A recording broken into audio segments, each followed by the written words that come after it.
Hi everyone, my name is Terri and welcome to my channel. This is Friday Fact Day, where I get to tell you about my work in fitness, feminism, and philosophy. And today's fact is social barriers to physical activity. Those of you that are on Twitter or regularly on YouTube and you're looking at political content, especially leftist political content, this isn't going to come as a big surprise to you. But for those that are not as familiar with looking at things through a sociological lens, I got some news for you. I'm tackling this topic this week because in the last few days, there's actually been a couple of different things that have come up on my timeline, particularly on Twitter, that have all sort of happened in such a way that they make a rather perfect, for lack of a better term, example of what this means. Now, for a lot of people, we think of barriers as things like the physical things, right? I can't do a particular exercise because of an injury or a disability. And sometimes we think of the economic factors, like maybe I can't afford to go to a gym or afford to pay a personal trainer.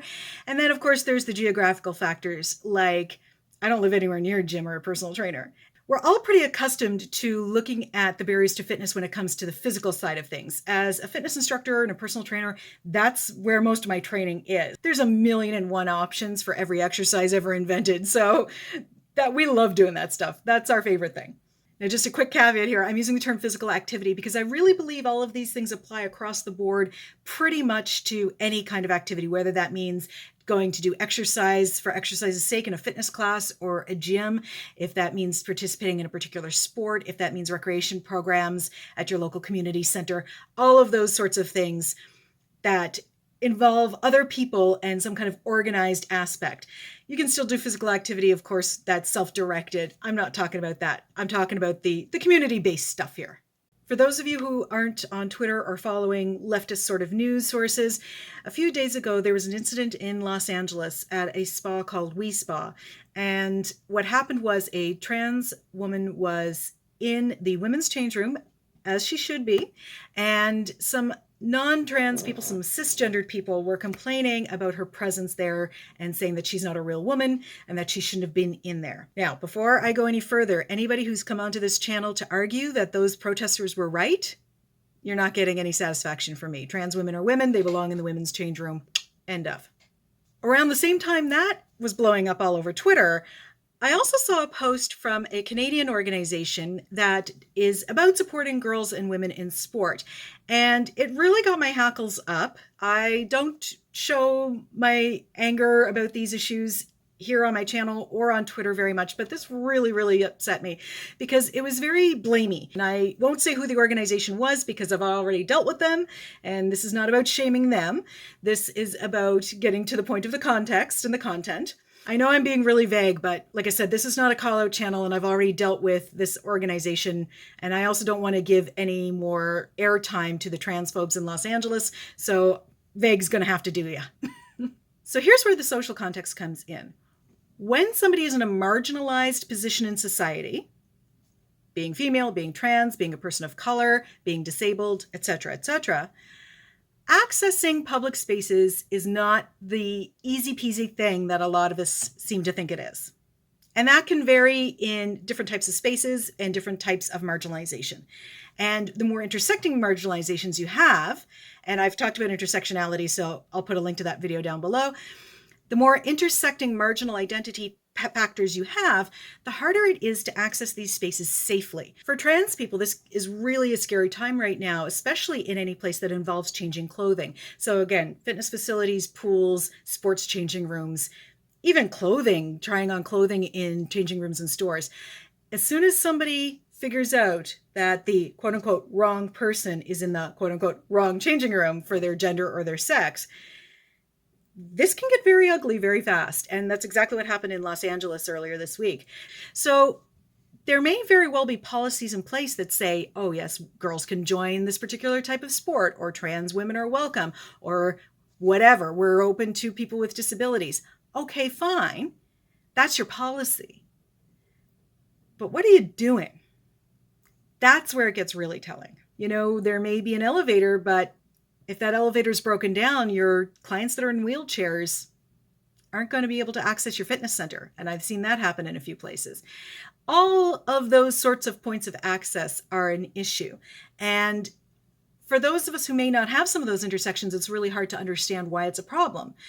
But as the situation in Los Angeles demonstrates, when somebody's in a changing room and somebody else disagrees with that person's presence in the changing room, things can get really, really upsetting. So it doesn't really matter what your policy says so much as how it's actually playing out in real life. The sport organization that's supposed to be helping girls and women, of course, they're missing the boat entirely because they are ignoring all of those safety factors and just saying, oh, girls need to be more confident so that they'll get involved in sports. Well, no.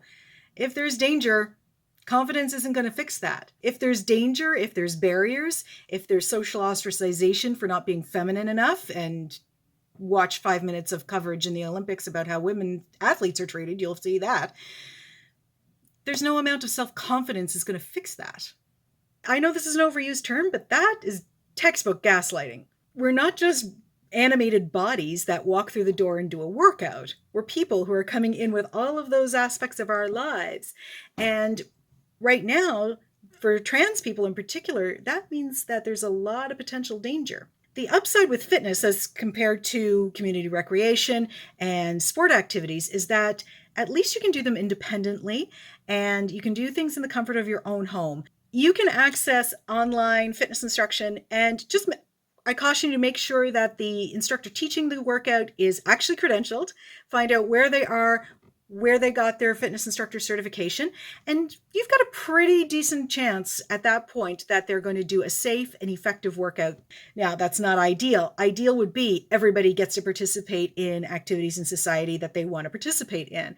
But I think we're several years away from that. I can also say with some authority, at least here in Canada, because I work on our provincial fitness association and I represent us provincially at the National Fitness Association, that there are many among us who are working on ways to make fitness activities more accessible for everybody. I would love to say that trainers are on the task and we're going to make sure that every trans woman who comes into a fitness or recreation facility isn't going to be treated like that woman was treated in Los Angeles a few days ago. But the fact is that we can't guarantee that. Fitness certification is not legislated anywhere, not just in Canada, that's worldwide. So I can tell you that I know my fitness instructors that I work with, that we're trained and that we are working on this in our certification board, provincially and nationally. But there's no guarantee every trainer you meet is even going to have a certification. So there's really no way for us to police this from within the industry at this time. We're really relying right now on word of mouth network so that people know who are the good trainers, where are the good safe gyms to go to. And we're hoping that gym owners and designers and governments that run recreation departments and universities that are all going to be more on the ball with this in the next several years, and that there'll be more of an integrated approach to making sure that everybody can access the space and can access it safely and work out without having to constantly look over your own shoulder.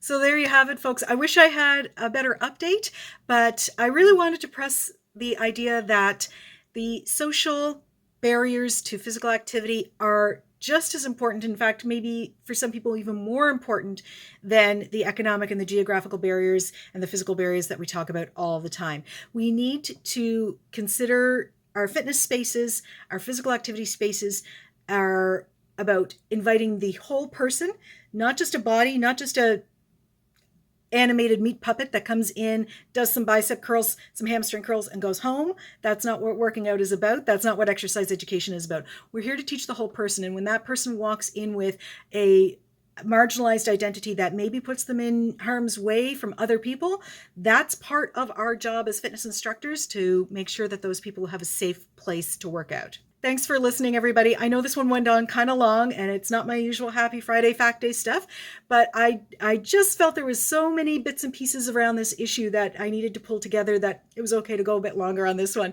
So please, if you know of good trainers out there that are open to everybody coming in for real and have proven they're open to everybody for real to come into their gym, please let other people know about that. And as always, lift heavy, fight the patriarchy, and I'll see you next week. Bye.